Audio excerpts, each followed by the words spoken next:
공정언론 국민연대 공동대표 오종환입니다. 여러 의원들께서 저에게 발언 기회를 주셔서 대단히 감사드립니다.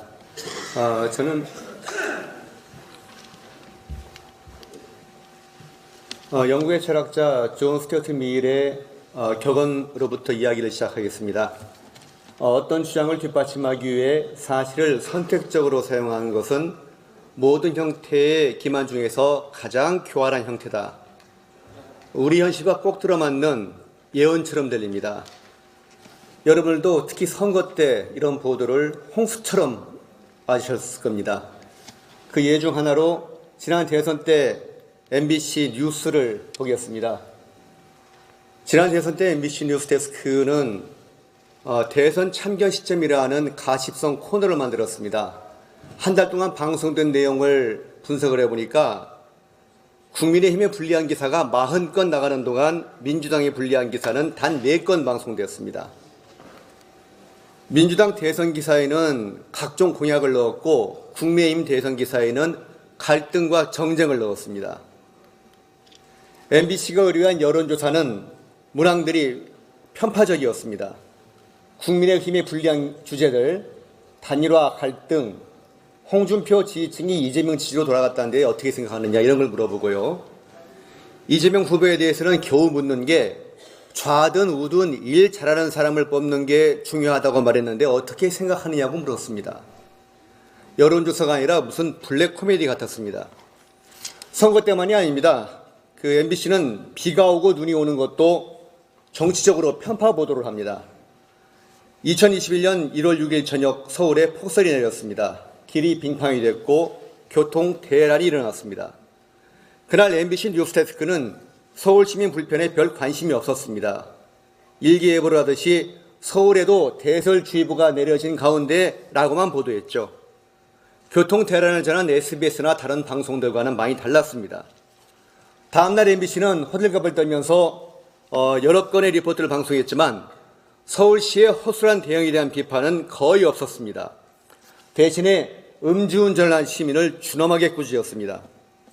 반면에 SBS와 다른 언론사들은 기상청이 대설 예비특보를 서울시에 전화로 알려줬는데 제설차들을 미리 결빙 구간에 보내지 않아서 뒤늦게 출동하다가 퇴근길 차량들하고 섞여버렸다, 갇혀버렸다라고 보도했습니다.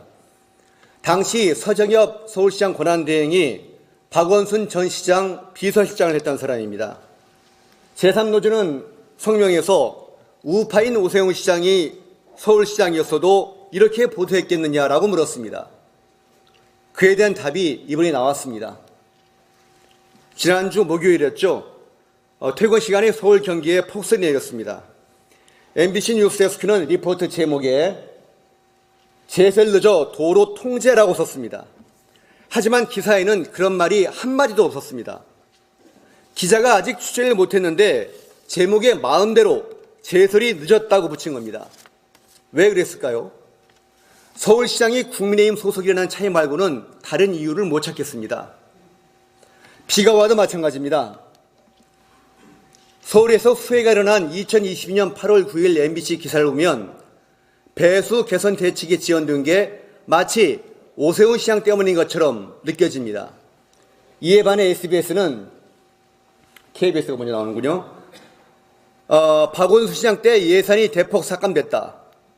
SBS는 오세훈 시장이 제안했지만 박원순 전 시장 취임 이후 계획했던 7개 터널 가운데 6곳이 건설되지 못했다라고 서울시에 해명을 전달했습니다. MBC가 왜 이럴까요? 공영방송 중에서도 MBC가 유난히 정치적이고 편파적인 이유가 뭘까요? 1970년대까지 MBC는 정수장학회와 쌍용, 혜태, 현대 등 기업들이 소유한 민영방송이었습니다. 그런데 1980년에 기업들이 보유한 MBC 주식 70%를 정부가 헌납받아서 처음에는 KBS, 그 뒤에 방송문화진흥회에 맡겼습니다. 민영방송 MBC가 졸지에 공영방송이 된 것입니다. 이 때문에 MBC의 민영방송 복귀는 신군부 체제의 청산으로 볼 수도 있습니다. MBC는 같은 공영방송인 KBS와 달리 수신료를 받지 않는 상업방송입니다. 그래서 KBS 직원들은 마음속에 국민이 주인이라는 의식이 조금은 있습니다. 하지만 MBC 직원들은 주인 없는 회사라고 공공연히 이야기를 합니다. 주인 없는 회사는 노조가 주인이 될 수밖에 없습니다. 처음 MBC에 노조가 생길 때 공정방송을 내걸었습니다. 창립 선언문도 그렇고 파업할 때 노조에도 공정방송이라는 것을 대문자만큼 내걸었죠. 아마 많은 조합원들은 진심이라고 믿고 따랐을 겁니다. 그런데 사장 4명을 연이어 쫓아내면서 사내 최대 권력 집단이 됐습니다. 노무현 정부 때 노조 간부 출신들이 경영권을 장악한 뒤에 한번 밀려났다가 2017년 다시 되찾았고 이제 다시는 그 권력과 부를 잃지 않겠다는 게 언론노조 MBC 본부 간부들의 실제 목표가 되었다고 생각합니다. 그래서 MBC 노조는 민주당의 집권과 정권 유지를 돕고 민주당은 그 대가로 MBC 경영권을 주는 추악한 거래가 성립됐다는 게 30여 년 MBC에서 근무하면서 제가 뼈저리게 느꼈던 문제점이었습니다. 더 큰 문제는 MBC 하나만 해도 해악이 큰데 우리나라 모든 방송, 모든 신문이 MBC처럼 돼갈 것 같다는 걱정입니다. 일단 방송을 보면요. 방송사법 개정으로 공영은 물론 민영방송까지 민노총 언론노조에게 사실상 경영권이 넘어갔다고 봅니다. 지난 8월 민주당이 밀어붙인 방송3법 개정 내용을 간략하게 살펴보겠습니다. 개정 방송3법은 공영방송 이사 추천 기관을 각종 단체들로 확대했습니다. 그런데 추가된 단체들 상당수가 친언론노조 성향입니다. 이것은 민주당이 모델로 삼았다고 하는 독일 공영방송 ZDF와 전혀 다릅니다. 독일은 공영방송의 정치적 독립을 위해서 사장 선임기구에 무려 60명에 달하는 사회 각 분야의 사람들을 참여하도록 보장했습니다. 그리고 협약 제2조에 21조 2항에 ZDF 직원 평의회 위원이 회의에 참석해 질문에 대해 발언할 수 있다고 규정했습니다. 방송사 직원들이 경영 참여할 수 있는 폭을 극도로 제한한 것입니다. 민주당의 방송 3법은 이러한 민주주의 수호 제도를 거꾸로 바꿔서 도입한 것입니다. 보도 전문 채널 YTN과 연합뉴스TV에 노조와 합의해 사장 추천 위원회를 두도록 했습니다. 즉 노조가 거부하면 사장을 뽑을 수 없습니다. 역시 민영방송인 종합평선 채널에 노사 5대5로 편성위원회를 설치하도록 강제했습니다. 방송사 경영의 핵심인 편성에 대해서 노사에 동등한 권한을 준 것입니다. 여기에 주요 신문들까지 종편 제어가에 묶여서 정부의 눈치를 보거나 이미 언론노조에 장악된 신문사들이 대부분이어서 제대로 권력 비판 기능을 할 수 있을지 극히 의심스럽습니다. 이재명 대통령은 며칠 전 나치 전범이라는 표현을 썼습니다. 나치가 나쁜 거는 아는 모양입니다. 그런데 그 나치가 뭘 했는지도 좀 알았으면 좋겠습니다. 나치의 독재는 반대파 국회의원들을 체포하고 협박해 수권법을 제정하면서 본격화됐습니다. 히틀러가 마음대로 법률을 제정할 권리를 갖는다는 내용이었습니다. 얼마 지나지 않아 사법부도 굴복해 나치 정권에 충성했습니다.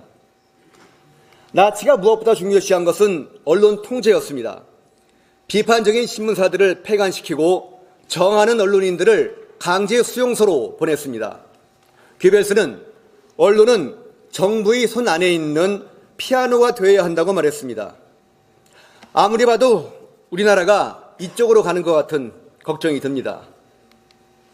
많은 국민들은 기성 언론, 이른바 레거시 미디어들이 정권을 두려워해 입을 다물고 있다고 말합니다. 권력의 잘못을 비판하는 목소리는 이제 국회와 야당, 일부 유튜버들에게 기대하고 있습니다. 그런데 이재명 정부는 그 마지막 비판마저 틀어막으려 하고 있습니다. 그 내용을 이어서 세 분께서 자세히 설명드릴 것입니다. 감사합니다. 감사합니다. 다시 박수 한번 보내드립니다. 네, 이어서 무제한 토론 제안법의 문제점에 대해서 박수민 운영위원회 위원께서 말씀해 주시겠습니다.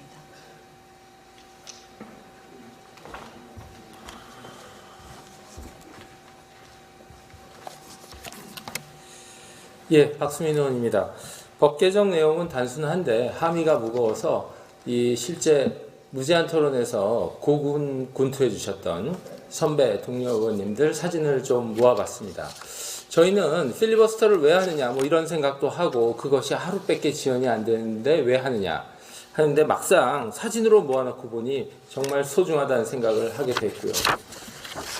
저는 이걸 어떻게 설명드릴까 하다가 제가 초등학교 때 교과서에서 봤던 알퐁스 도테의 마지막 수업 그게 떠올랐습니다. 프란츠라는 프랑스 학생이 아무 생각 없이 학교를 갔는데 그날은 매우 엄숙했고 선생님이 달랐다.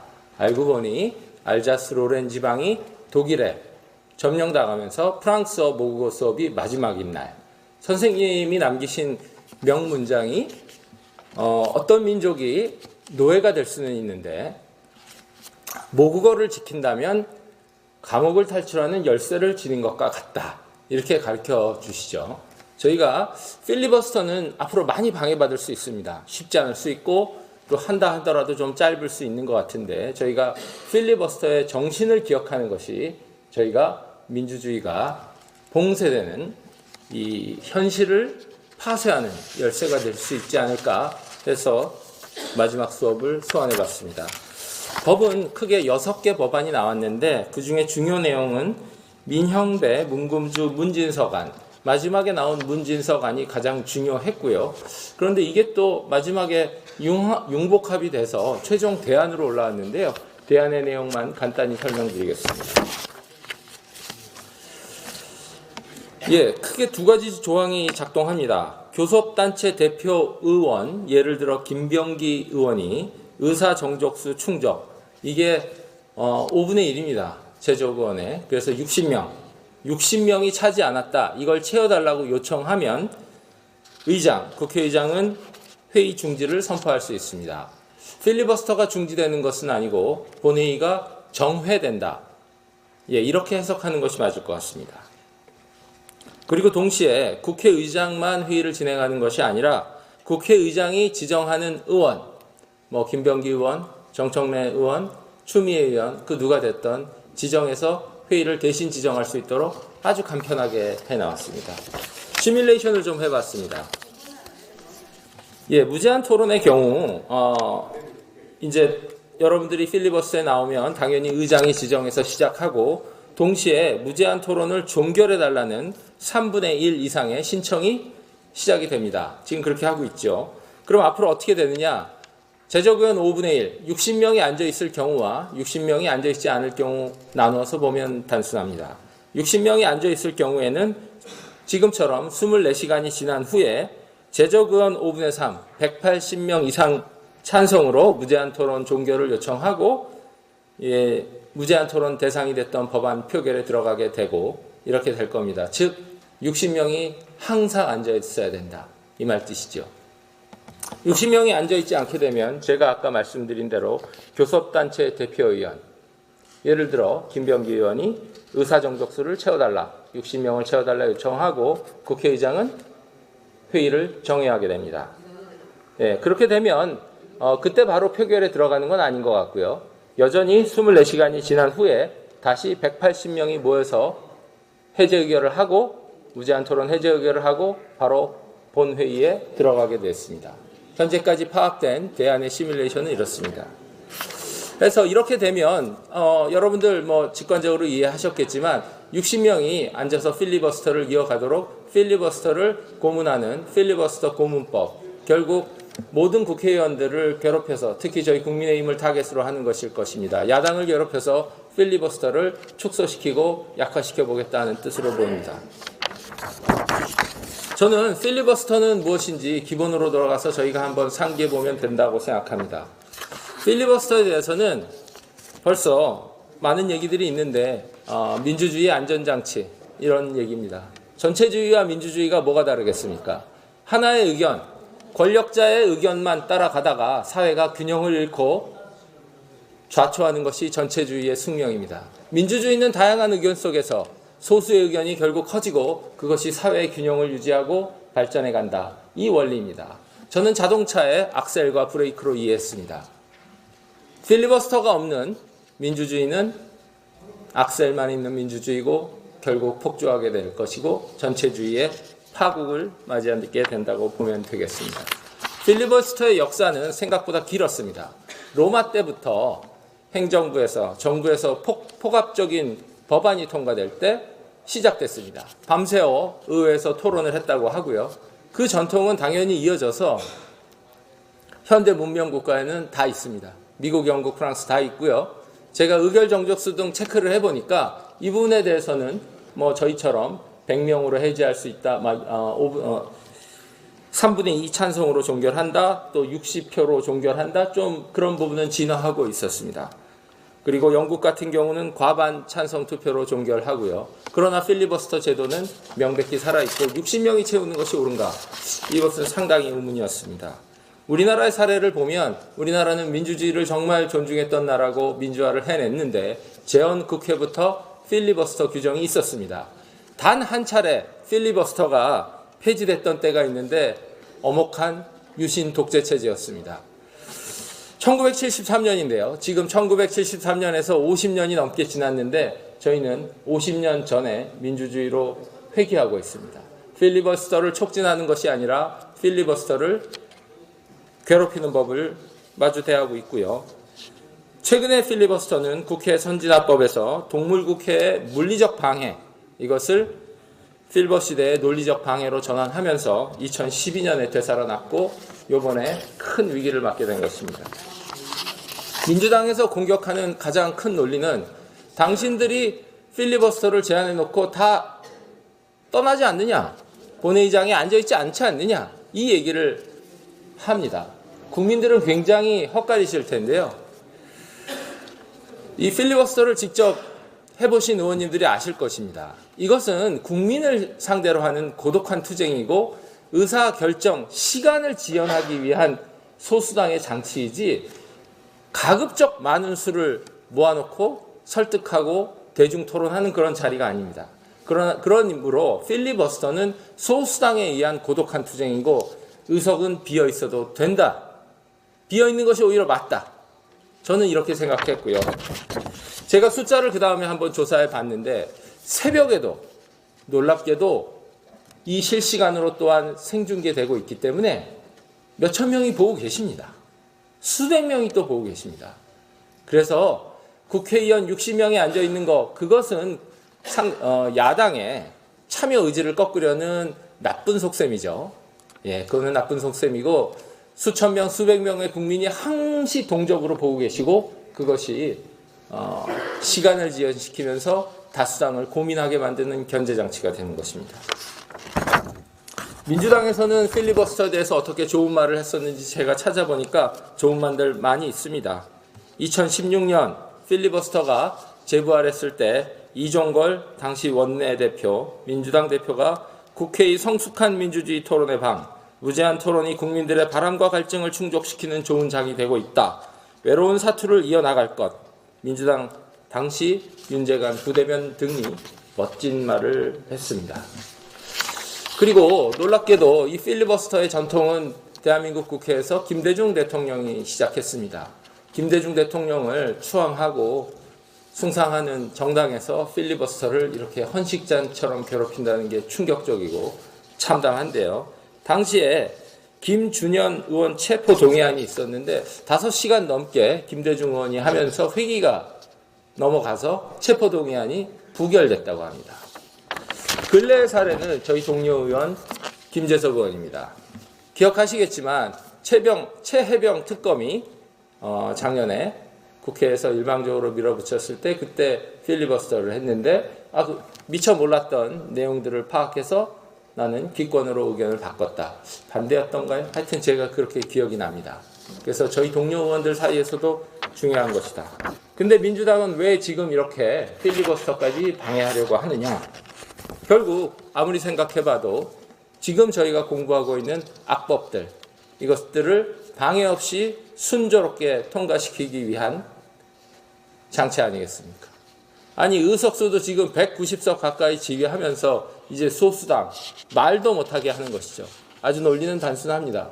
이제 저희가 지혜를 발휘해서 60명 자리를 가지고 필리버스터를 어떻게 몇 시간이라도 끌어가던 뭐 하던, 또 24시간이라는 시간은 저희가 현재까지 파악한 대안의 내용으로는 아직은 확보한 것 같습니다. 예, 그래서 이 굉장히 제한된 여건 속에서 이걸 또 끌어가야 한다 하는 말씀 드려보고요. 민주당도 이것을 너무 졸속으로 하고 있기 때문에 대안의 내용에 대해서도 아직 스스로 논란이 좀 있는 것 같고 왔다리 갔다리 하는 면도 좀 있는 것 같습니다. 면밀히 모니터링해서 저희의 스탠스를 정해나가도록 하겠습니다. 에드먼드 버크가 한 말이 저는 가슴에 와닿았습니다. 민주정에서의 다수는 단일한 왕권보다 더 잔인한 억압을 소수에게 가할 수 있다. 야, 정말 소수당의 입까지 막는 이 현실을 참, 제가 경제사회 구조개혁하러 국회 왔는데 이런 상황까지 당하는 것이 참 참담하고 동료 의원님들과 함께 했으면 합니다. 의원님들의 모습을 마지막으로 다시 사진으로 모아봤습니다. 예, 선배 동료 의원님들의 아름다운 모습입니다. 저희가 최선 다해서 지혜 짜서 저희의 마지막 저항의 수단, 그리고 저희가 아니죠, 국민을 위한 저항의 수단을 확보해야 되겠습니다. 감사합니다. 똑똑히 박수는 감사합니다. 네, 다음으로 정당 고유 활동과 표현의 자유를 제한하는 5개 광고물법 개정안의 문제점에 대해 서범수 행정안전위원회 간사님께서 말씀해 주시겠습니다.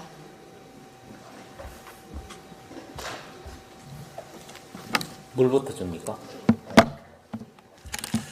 예, 반갑습니다. 행정안전위원회 간사 서범수입니다. 정당 현수막 입탈막이죠. 우리 5개 광고물 관리법 개정안에 대해서 간단히 좀 설명을 드리겠습니다. 사실 이 법이 5개 광고물 법이 아닙니다. 전체적인 플레임이 5개 광고물 등의 관리와 5개 광고 산업 진행에 관한 법률입니다. 그래서 사실은 저도 이 전문가를 찾으려고 무척 노력을 했는데 여기에 대한 전문가들이 없더라고요. 그래서 할 수 없이 제가 나왔다는 말씀을 드립니다. 우리 의원님들 그 정당 현수막 어떻게 거시는 건 다 아시죠? 김정영 의원님 아시죠? 예? 읍명동 2개. 지금 우리 정당 현수막 걸기 위해서는 지방자치단체의 신고 허가를 안 받고 선관위에 신고필만 하면 읍명동에 2개를 걸 수가 있습니다. 다른 현수막은 전부 지방자치단체의 신고 허가를 받아야 되는 그런 사안들입니다. 그런데 이게 22년 전에는 이 조항이 없었습니다. 22년 전에는. 정당 현수막이라도 똑같이 5개 광고물 관리법에 의해서 지방자치단체에 신고를 하고 허가를 받아서 걸 수 있도록 만들었습니다. 그런데 22년도부터 민주당에서 자기네들이 이 정당 현수막을 왜 그렇게 하느냐, 오히려 정당 활동을 위축시키고 정치적 의사표현을 저해한다, 그래서 좀 더 활성화시키자라는 차원에서 정당 현수막에 대한 특례 조항을 만들었습니다. 그런데 이번에 개정된 5개 광고물 관리법은 그때 만들어졌던 정당 현수막에 대한 특례 조항을 삭제를 해버립니다. 이렇게 되면 다시 22년도 전의 5개 광고물 관리법으로 돌아가게 되어 있습니다. 그러면 지금 현재 우리 정당 현수막을 걸 때 선관위의 심사필만 받으면 2개 걸 수 있는 걸 지방자치단체에 신고를 해서 허가를 받아서 지정 게시대에 걸어야 되는 그런 사안들로 넘어가게 됩니다. 지금 현재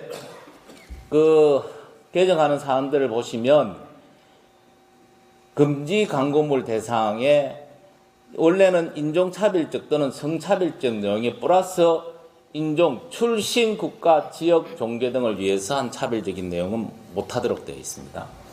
그 다음에 조금 전에 제가 말씀드렸던 저 조항, 그 정치적 현안에 대한 표시 설치하는 경우 허가 신고 및 그러니까 3조와 4조 금지 제한 적용 배제를 완전히 삭제하는 그런 조항으로 바뀝니다. 옥외광고물 관리법이. 사실은 민주당에서는 옥외광고물 관리법을 개정을 하고 정당법을 개정하는 걸 두 개를 다 개정하려고 했습니다. 옥외광고물 관리법은 우리 행안위의 법안 1소에서 심사를 하는 거고, 정당법은 제가 소위원장으로 있는 제2 법안 소위에서 심사를 하도록 되어 있습니다. 그러면서 내용을 바꾸려고 했습니다. 내용을. 예를 들면 이게 문제가 되었던 게 혐오 표현이라는 부분 때문에 문제가 된 거거든요. 그 혐오 표현을 못하도록, 혐오라는 표현을 못하도록 개정을 넣기 위해서 만들었는데, 이 혐오라는 내용 자체가 엄청나게 주관적인 성격을 가지고 있는 단어입니다. 누가 이 혐오가 아니다를 판단할 수 있는 게 누가 있겠느냐. 어떤 사람의 입장에서는 보면 이 표현이 혐오스러운 표현이 될 수가 있고, 어떤 사람의 입장에서는 보면 이 표현이 혐오스럽지 않는 표현으로 될 수 있습니다. 그래서 정당법에 있어서 제가 소위원장이 나는 이거 심사 못하겠다. 혐오라는 기준을 그러면 선관위에서 갖고 와라. 너가 정확하게 이러이러한 표현에 대해서는 혐오다. 이러이러한 표현이면 혐오가 아니다라는 정확한 잣대를 갖고 오면 내가 심사를 하겠다라고 했습니다. 그런데 선관위에서 그거 갖고 올 수 있겠습니까? 갖고 올 수가 없어요. 선관위에서도 이 혐오에 대해서 정확한 잣대 기준을 만들기가 어렵습니다라고 이야기를 하는 겁니다. 그래서 이 친구들이 좋다. 정당법은 나중에 한다 하고, 그러면 옥외광고물 관리법에 있는 정당 특례 조항을 삭제를 해버립니다. 그런 내용들이 옥외광고물 관리법의 개정안으로 되어 있는 겁니다. 그런데 문제는 뭐냐면 2022년도에 이걸 정당 조항에 대해서 특례 조항을 넣은 것은 민주당이 주도적으로 한 겁니다. 한번 보시겠습니까? 그때 22년 5월 달에 강철민 의원이 이야기한 것은 헌법이 보장하는 정치활동의 자유, 정당 국가 제도 등을 위축시킨다. 지자체별로 단속 기준을 모호하게 만든다. 서영교 의원은 헌법에서 보장하는 정치활동의 자유를 제한한다. 각 지자체별로 단속 기준이 모여서 공정성에 관한 비판이 제기된다. 그리고 최근에 현지 누나 때문에 사퇴한 김남국 의원도 그때 각 지자체별로 단속 철거하고 있는 바 단속 기준이 모호하다. 형평성의 문제가 거론될 수 있다. 라고 해서 이 조항을, 특례 조항을 만듭니다. 자, 다음. 이게 이제 그때 제안 설명입니다. 서영규 의원이. 결국 결론적으로는 옥외광고물법에 의해서 정당 현수막이 그동안 제거되어 왔는데 이제 정당 현수막은 법으로 보장받게 되는 그러한 내용입니다. 라고 제안 설명을 합니다. 서영규 의원이. 이렇게 해서 법을 만들었습니다. 그런데 문제는 이렇게 만들다 보니 여러 가지 설치 기준을, 그때는 한 동에 두 개라는 개념도 없었고 무제한 걸 수 있고 내용도 무제한으로 할 수 있고 어떤 설치 장소도 무제한으로 될 수 있었습니다. 그러니까 이걸 시행을 하다 보니까 너무 현수막이 남발이 되는 겁니다. 너무 미감을 저해한다. 그 해서 2023년에 2차 개정을 합니다. 2차 개정을. 그래서 강병원 의원이 이런 이야기를 합니다. 무분별한 정당 현수막의 난립을 막아 국민 여러분께서 보다 쾌적하고 안전한 환경에서 생활할 수 있도록 하기 위한 것입니다. 다만 국민들의 눈살을 찌푸리게 했던 정당 현수막의 내용까지는 헌법에 표현의 자유와 정치 활동의 자유가 보장되어 있기 때문에 규율할 수가 없습니다. 저기의 방점은 표현의 자유, 정치 활동의 자유가 보장되어야 한다는 겁니다. 아무리 미간이 제외가 되고 안전의 문제가 생기고 환경의 문제가 생긴다 하더라도 그거는 어느 정도 정리를 하겠습니다만, 그렇지만 표현의 자유나 정당, 정치, 정당 활동의 자유를 보장하기 때문에 이 자체를 완전히 속아내지는 못합니다.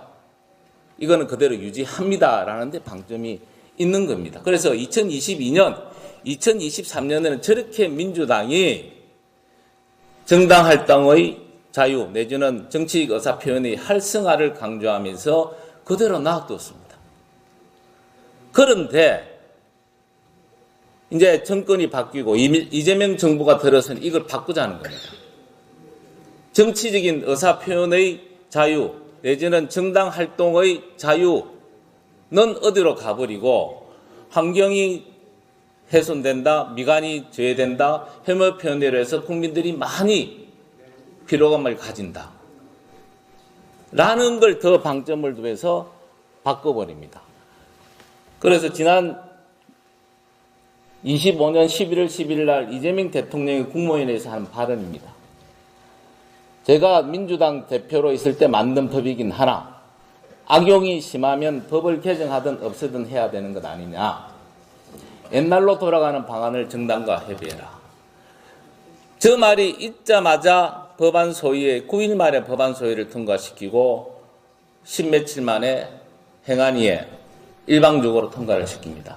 아마 그 법안이 지금 법사위에서 계류되고 있는 상황으로 알고 있습니다. 자, 이게 뭐라고 생각을 하십니까? 이게 뭐라? 우리가 그때 상황 2022년, 2023년과 지금 2025년의 오늘의 상황은 딱 하나 바뀐 거 있습니다. 이재명 정권이 들어섰다는 것. 그 이외에 다른 사정이 있었겠습니까? 그 당시에도 2022년에도 그때도 이 정당 현수막이 난립하면 미관 문제가 있을 수 있습니다. 안전 문제가 있을 수 있습니다. 환경 문제가 있을 수 있습니다.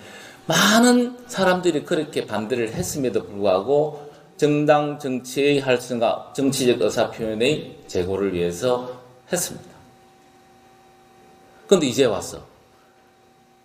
와서는 그거 아예 모른 척하고 어떻게 하든지 안전의 문제를 더 강조시키고 미관의 문제가 더 강조시키고 혐오 표현이라는 이야기를 더 많이 하고 있습니다. 이거야말로 전형적으로 내로남불의 문제고 민주당이 자기 부정을 하는 전형적인 가장 민주당스러운 법이 아니겠느냐라는 생각을 합니다. 마지막에 그래서 문제점은 이겁니다. 많은 말씀을 드렸지만 정치적 표현의 자유가 및 국민의 알 권리를 침해하고 지자체별로 단속 기준에 모여서 공정성과 형평성의 문제가 제기됩니다. 이게 앞으로 만약에 법이 통과해서 시행을 한다면 엄청난 논쟁거리가 될 겁니다. 지자체별로 기준이 다를 거고요. 어떤 지자체는 이 부분에 대해서 걸 수 있도록 만들고 어떤 지자체는 같은 내용이라도 못 걸게 하는 그럼 늘상 논쟁이 있을 겁니다. 분쟁이 있을 겁니다. 그리고 한 지자체 안에도 어떤 정당이 신청하느냐에 따라서 설치를 할 수 있도록 만들고 설치를 못하도록 할 수 있고 그런 게 생길 수 있습니다. 사실은 지금은 우리 지자체장들이 많지 않습니까? 이거 우리한테 유리할 수도 있다는 생각이 듭니다만 엄청난 분쟁이 있을 수 있다. 그제 사실은 이게 우리 지역구에 있는 군수 지역에 있는 시장님들하고 이야기를 하면 이런 법이 개정이 되어 갑니다. 그러면 독한 마음을 품어야 되겠는데 그런 이야기까지 하더라고요. 그런 이야기까지. 엄청난 분쟁이 있을 수 있어요. 이거는 근원것의 문제도 있을 수 있지만 철거의 문제도 있을 수 있다. 늘상 신고 들어올 겁니다. 저기 혐오스럽지 않는다. 빨리 철거해라. 이런 여러 가지 문제가 있을 수 있다. 그리고 이거는 아까도 제가 말씀드린 명백하게 이재명 대통령과 민주당의 내로남불이자 자기 부정이다. 그러면 대안을 어떻게 할 것이냐. 이게 참 깝깝하더라고. 그래서 이 법은 해서는 안 돼. 기존에 있던 것 그대로 가자라고 하는 거고. 두 번째는 선관위에 여야 동수로 심의위원회를 추천을 해서 심의위원회를 구성을 해서 거기서 심사를 하자. 지금처럼 여야가 차별화되어 있는 숫자가 차이가 나는 그런 게 아니고 여야 동수로 심사위원회를 구성. 예를 들면 중앙심사위원회 같은 경우에는 이게 시간이 많이 걸릴 수가 있습니다. 중앙선관위에 만드는 거는. 물론 전체적인 중앙당 차원에서 현수막을 설치하는 부분에 대해서는 중앙선관위에서 심사를 할 필요가 있을 거고, 그 다음에 각 지역에서는 시도 선관위에서 여야 동수의 추천을 받은 심사위원회를 구성해서 그것도 24시간 이내에 이 부분을 심사 완료하는 형식으로 가는 방법도 한번 생각을 해봤습니다만, 과연 어떤 게 가장 적합한 방법인지 한번 우리 의원님들도 한번 고민을 좀 해주십사 부탁을 드립니다. 여하튼 이 법원은 우리 가장 민주당스러운 법이고 가장 민주당의 내로남불, 민주당의 자기 부정의 법안이다. 그래서 이 법은 또 정치적인 의사표현이라든지 정당 활동을 위축시키는 신종 정당 현수막 입틀막 법이다 라는 말씀으로 이상 마치도록 하겠습니다. 감사합니다. 처범부 간사님께서 500광고물법에 대해서 문제점, 그 대책까지 너무나 자세히 잘 설명해 주셔서 감사합니다.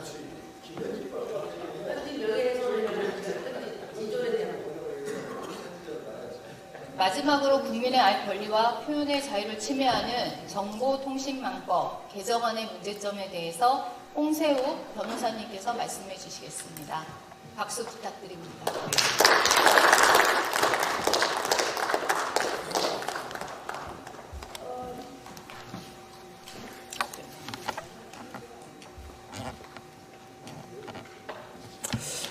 네, 안녕하세요. 홍세욱 변호사입니다.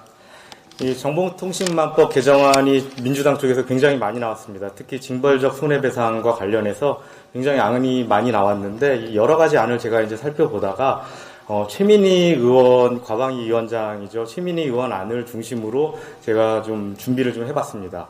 이 최민희 의원 안이 아무래도 좀 종합적으로 이렇게 좀 어떻게 보면 민주당의 모든 좀 의도와 그리고 이제 문제점이 담겨져 있는 안으로 좀 보여져서 좀 아마 설명에 좀 편의를 위해서 최민희 의원 안으로 제가 좀 준비를 좀 해봤습니다. 몇 가지 이제 좀 문제점이 있는데 우선 첫째로 그동안에 정보통신망법에 의해서 이제 규제가 허위 정보라든가 불법 정보였죠. 그동안 불법 정보라고 해서 이 정보통신망법에 의한 규제가 이루어졌습니다. 특히 이 정보통신망법에 의해서 여러분들 다 알고 계시는 지금 방미통이죠. 이제 방미통이로 바뀌었는데 이 방미심의의 심의를 거쳐서 이 방미통의의 이 행정처분으로 규제가 이루어지는 행정적 규제가 지금까지 거의 이 방송이라든가 유튜브 그 정보통신망을 통해서 이루어지는 규제가 이루어지는 핵심이 정보통신망법이었습니다. 그런데 그동안에는 이 불법 정보라는 개념으로 그 규제가 이루어졌었는데 이 불법 정보의 개념을 정보통신망법도 규정하고 있습니다. 이 44조 7의 제1항 2호에 사람을 비방할 목적으로 공공연하게 사실이나 거짓의 사실을 드러내어 타인의 명예를 훼손하는 내용의 정보, 그러니까 결국에 타인의 명예를 훼손하는 정보를 불법 정보로 한정해서 규제가 이루어졌었는데 이 규제를 이 최민희 의원 안에서는 굉장히 넓혔습니다. 타인을 비방할 목적으로 공공연하게 거짓의 사실을 드러내요. 여기까지는 같은데 이 타인의 법익을 침해하는 행위로 굉장히 이 규제의 범위를 굉장히 넓혔습니다.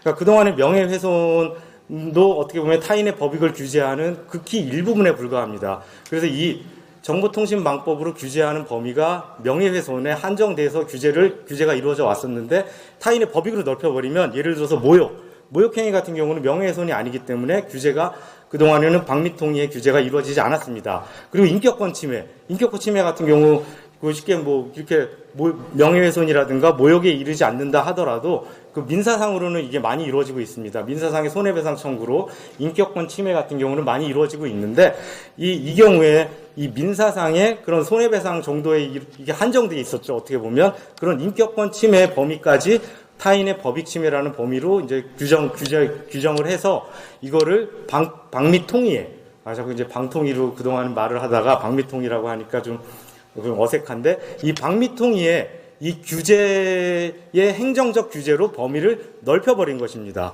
그러니까 굉장히 어떻게 보면 이 행정적 규제가 이루어짐으로써 이 언론의 자유 또는 표현의 자유가 굉장히 위축이 되는 그런 효과를 이건 분명히 가져오는 법률이 개정이 될 것이고, 그 다음에 이제 또 하나가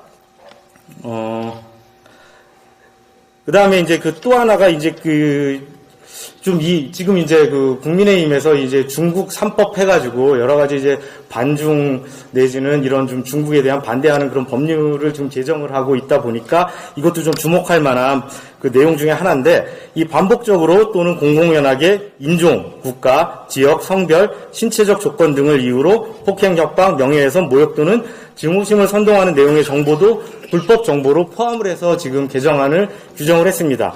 근데 이게 어떻게 보면 뭐 중국 반중 정서에 편승했다라고 볼 수도 있지만, 지금 이 내용을 어떻게 보면 대표적으로 공익을 이유로 규제를 하는 것입니다. 그동안에 우리가 봤을 때 이 불법 정보, 허위 정보 이런 경우에는 아까 말씀드린 바와 같이 어떻게 보면은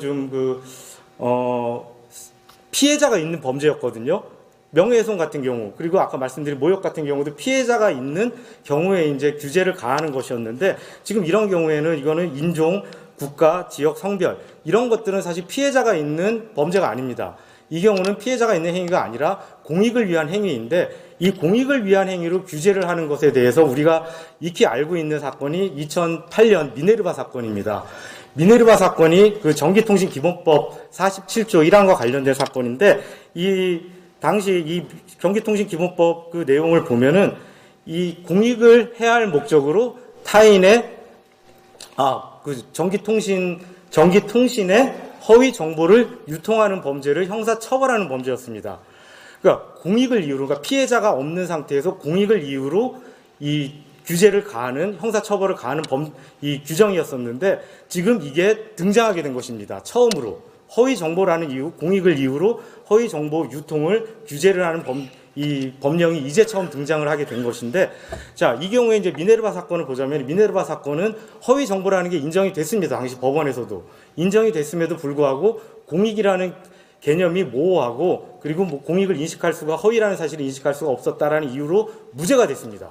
무죄가 됐고, 그 다음에 또 하나, 이 미네르바 박대성, 본 이름이 박대성인데, 이분이 무죄가 난 다음에 헌법소원을 제기를 했습니다. 이 47조 1항에 대해서.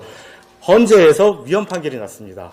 헌재에서 위헌 판결이 났고, 말씀드린 대로 공익에 그게 모호하고 판단하는 사람에 따라서 다양하게 판단할 수 있기 때문에 표현의 자유, 명확성 원칙이 위반된다라는 이유로 이 위헌 결정이 났고, 그리고 이 위헌 결정이 났을 때 대부분의 그 좌파 시민단체 그리고 좌파 인사들이 환영의 목소리를 냈습니다. 이런 군부독재 시절에 과거 군부독재 시절에는 있었던 법령이 지금 현재까지도 있었다라는 거에 경악을 금치 못하고 이 없어진 거에 대해서 환영한다라는 취지의 어떻게 보면 굉장히 환영의 성명을 냈죠. 아마 지금 민주당 의원분들의 대부분이 환영의 메시지를 당시에 냈을 거라고 생각합니다. 그런데 지금 그렇게 어떻게 보면은 좀 피해자가 없이 공익을 침해한다는 이유만으로 이 규제하던 법령에 대해서 위헌 판결이 났었는데, 그 결정이 지금 어떻게 보면 이 규정으로 다시 등장하게 된 겁니다. 다시 등장하게 된 것이고, 이 등장하게 된 사실로 이 자체로도 이거는 지금 아마도 이게 행정적 규제를 가하는 이 법령에 대해서 뭐 위헌법률 제청이라든가 헌법소원이 제기되면 이 역시도 어떻게 보면 좀 헌재에서 위헌 판결이 나지 않을까 좀 예상이 될 수 있는 부분이고, 그 정도로 이 규정 자체가 언론의 자유, 그리고 표현의 자유, 그리고 명확성의 원칙 등을 위반하는 위헌적인 그 소지가 다분한 법령 개정안으로 보여집니다. 그리고 이제 또 하나 문제점이 44조의 7 제2항에 이 최민희 의원 안에 어떻게 보면 독특한 점 중에 하나인데, 허위 정보의 유통 자체를 금지하는 좀 내용이 있습니다. 그러니까 지금 47조 2항에 허위 정보 또는 이 허위 조작 정보죠. 허위 조작 정보는 아마 말씀을 많이 들었을 텐데, 이 허위 정보 또는 허위 조작 정보의 유통을 금지한다라고 이렇게 아예 명시를 했습니다. 그리고 물론 이 조항에 대해서는 방미통위가 직접적인 규제를 할 수 있는 것처럼 이렇게 조항을 만들지는 않았습니다. 그렇지만 이 허위 정보, 허위 조작 정보의 경우에도 이 정보 그 서비스 정보 이제 서비스 제공자죠. 뭐 네이버라든가 이런 네이버 같은 이런 정보 서비스 제공자들을 위해 이런 그 제한을 가할 수 있는 조치를 취하도록 이 정보통신망법에 규정이 있거든요. 이 규정에는 적용이 되도록 만들었습니다. 결국에 허위 정보 유통만 가지고도 이 정보통신망법에 의한 규제가 이루어지도록 규정을 했는데, 여기서 이게 가장 큰 문제가 뭐냐면, 지금 아까 그 전기통신사업기본법에 대해서 말씀을 드렸는데, 허위 정보를 유통했다라는 사실만으로 규제하는 법령은 지금까지 없었습니다. 형법 같은 경우도 뭐 여러분 잘 아시다시피 허위 사실 적시 명예훼손죄잖아요. 허위 사실을 적시해서 명예훼손을 했을 때 처벌을 합니다. 그리고 민법상으로도 허위 사실을 유포해서 손해를 발생을 시켰을 때 그 손해배상, 그 민사상 손해배상 청구를 가능하게 만들고, 그리고 이 정보통신망법 규정도 아까 말씀드린 것처럼 불법 정보라든가 사생활 침해, 타인의 권리 침해 이런 경우에 한정해서 허위 정보를 유통을 했다 하더라도 그런 사생활 침해라든가 타인의 권리 침해 이런 경우에 한정해서 규제를 하도록 만들었는데, 지금 이 최민희 의원안에 의하면 허위 정보를 유통했다라는 사실만으로 행정적 규제가 가해지도록 지금 규정이 되어 있습니다. 이거 자체가 굉장히 큰 문제라고 생각되고, 어떻게 보면 이 규정 자체만으로도 허위 정보를 유통만으로도 이렇게 어떻게 보면 행정적 규제가 가해질 수 있다는 것도 위헌적이고, 또 표현의 자유 그리고 언론의 자유를 침해하는 그 개정안으로 보여집니다. 그리고 이제 징벌적 손해배상, 이제 이게 아마 이제 가장 큰 문제점인데, 이 부분에 대해서도 제가 한 가지 좀 말씀드리고 싶은 거는, 손해액의 5배를 뭐 징벌적 손해로 징벌적 손해로 이제 매기겠다 그렇게 하고 있는데, 사실 그러면 손해액이라는 기준이 있어야 되거든요. 근데 이 손해액은 여러분들 아시다시피 지금 정보통신망법에 의해서 규제하는 건 대부분 명예훼손입니다. 명예훼손 여러분들 아시겠지만, 명예훼손으로 인해서 재산적 손해가 발생했다라고 보기에는 굉장히 어렵거든요. 실질적으로 명예훼손했다고 해가지고 재산적 손해 발생했다라는 걸 입증하는 것도 실무상으로도 어렵습니다. 그렇기 때문에 대부분 위자료 형식으로 뭐 300만 원, 500만 원, 뭐 1000만 원 이렇게 명예훼손으로 이제 그 판결이 나가고 있는데, 지금 이 경우에 그러면 어떻게 보면은 이것도 위자료 산정처럼 법원에서 합리적으로 다양한 그런 정황을 파악을 해가지고 이 금액을 산정을 하는데, 그럼 그 금액을 산정한 것에 또 5배를 또 그러면 의무적으로 5배를 또 부과해야 된다라고 이제 판결을 내리고 있거든요. 그 기준을 산정하는 것 자체도 굉장히 좀 애매하고, 과연 그 기준을 설정할 수 있을까에 대해서도 의문이 들고, 또 그래서 최민희 의원안을 보면 그래서 그 기준을 설정하기 위해서 뭐라고 규정하고 있느냐, 이 손해배상 액수를 산정함에 있어 피해자에게 손해가 발생한 사실은 인정되나 정보 유통에 따른 구체적 손해액의 액수를 증명하는 것이 사안의 성질상 매우 어려운 경우, 법원은 변론 전체의 취지 및 증거조사의 결과에 의하여 인정되는 모든 사정을 종합하여 5천만 원의 범위 내에서 상당한 금액을 손해액으로 정할 수 있다. 결국에 이 법안 자체에서도 손해액 산정하는 게 어렵다라는 거를 드러내놓고 이거를 법원, 판사의 재량에 맡기고 있습니다. 근데 맡기고 나서도 또 그러고 나서 그 다음에 5배의 규정을 특히 이제 이거는 5배를 이제 배상액으로 정하여야 한다라고 해서 의무적으로 또 하고 있거든요. 그럼 이거는 중복된 규정입니다. 차라리 처음부터 2억 5천만 원의 범위 내에서 징벌적 손해배상액을 부과해라 이렇게 취지를 규정을 해야 되는데, 사실 이런 식으로 애매한 기준을 들이댔다라는 것도 어떻게 보면 이 자체로도 어떻게 보면 헌법상 명확성의 원칙에 위배될 소지가 있고, 굉장히 어떻게 보면 법원의 실무 그리고 법원의 판사의 자유심증을 좀 어떻게 보면 제약하는 규정이 아닌가라는 생각이 들고, 그리고 이제 또 여기에서 이제 문제가 뭐냐면 이 타인을 해할 의도입니다. 아까 말씀드린 대로 징벌적 손해배상은 불법 정보, 허위 정보, 허위 조작 정보로 타인을 해한 경우인데, 이 타인을 해한 경우 입증하는 게 상당히 어렵거든요. 그러다 보니까 이 타인을 해할 의도의 추정 규정을 만들었습니다. 대표적으로 한 가지만 말씀드리면, 이 게재자가 사실의 근거로 인용할 자료를 민사소송법 제347조에 따라 따른 법원의 문서 제출 명령에도 불구하고 제출하지 않은 경우 그냥 타인을 해할 의도로 추정을 한다고 합니다. 이런 규정은 이거는 어떻게 보면은 취재원 보호를 위해서 제출을 못할 수도 있고 여러 가지 사정으로 법원이 문서 제출 명령을 내린다 하더라도 제출 못하는 경우는 법원 이 재판실 문서가 굉장히 많습니다. 그런데 단지 내지 못했다라는 이유만으로 타인을 해할 의도를 추정을 해버리고 징벌적 손해배상을 때리겠다라는 규정은 굉장히 이 자체로도 문제가 있고 더 나아가서 법원의 자유심증 판단을 규제하는 큰 문제가 있는 규정입니다.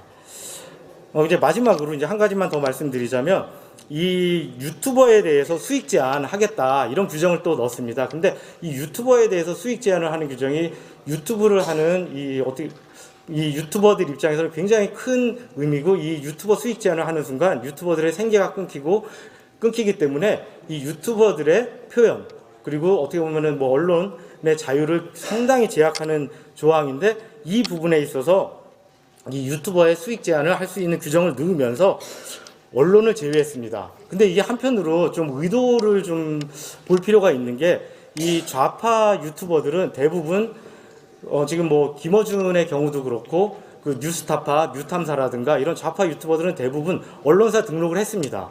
언론사 등록을 했기 때문에 이 경우는 이 법이 만약에 그대로 시행을 되면 좌파 유튜버들의 경우에는 언론으로 등록을 했기 때문에 이 유튜버 수익 제한에 있어서 좀 벗어날 확률이 높고 근데 우파 유튜버들 같은 경우는 오히려 대부분이 언론사 등록을 안 했습니다.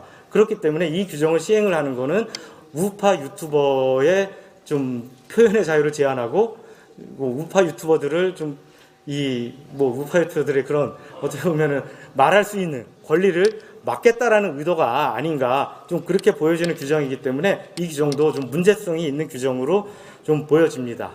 이상 지금 이것 말고도 상당히 많은 규정에 있어서 좀 문제점이 많은데 좀 크게 시간적인 제약이 한계 이런 여러 이유로 요 몇 가지 부분에 대해서만 말씀을 드렸는데도 굉장히 좀 위헌적인 소지가 많은 이 법안이고 그리고 이 법안 여러분들이 최대한 이 법안은 아무리 언론 개혁이라는 명분으로 이렇게 한다 하더라도 이런 법령안들은 굉장히 위헌적인 소지가 많은 법령들은 반드시 막아야 될 것으로 생각합니다. 예, 이상 마치겠습니다. 감사합니다. 감사합니다. 정보통신망법 개정안 문제점에 대해서 우리 홍세욱 변호사님께서 잘 말씀해 주셨습니다.